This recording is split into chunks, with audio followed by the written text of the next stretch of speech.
তত্ত্বাবধায়ক সরকার ব্যবস্থা ঘোষণা সহ ৫ দফা সংস্কারের দাবি জানিয়েছে ইনকিলাব মঞ্চ। বিকেলে ঢাকা বিশ্ববিদ্যালয়ের মধুর ক্যান্টিনে সংবাদ সম্মেলনে এই দাবি জানান সংগঠনটির মুখপাত্র শরীফ ওসমান হাদি। বলেন, প্রধান উপদেষ্টা অধ্যাপক ডক্টর ইউনূস ব্যতীত অন্তর্বর্তী সরকারের কোনো উপদেষ্টাকে কেউ আর বিশ্বাস করেন না। অধ্যাপক ইউনূসকে তার উপদেষ্টারা অভ্যুত্থানের ভয় দেখাচ্ছে উল্লেখ করে তিনি বলেন, এনসিপিকে তারা আন্দোলনের প্রতিনিধি বানিয়েছেন।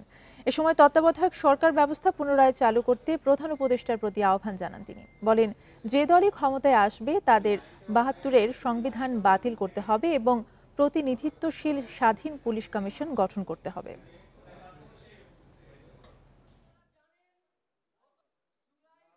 আমরা পুলিশের সংস্কার চেয়েছি, আমরা জুডিশিয়াল রিফর্মের কথা বলেছি, আমরা নির্বাচন কমিশনের যে বর্তমান প্যাটার্ন এইটা ভেঙে দেওয়ার কথা বলেছি।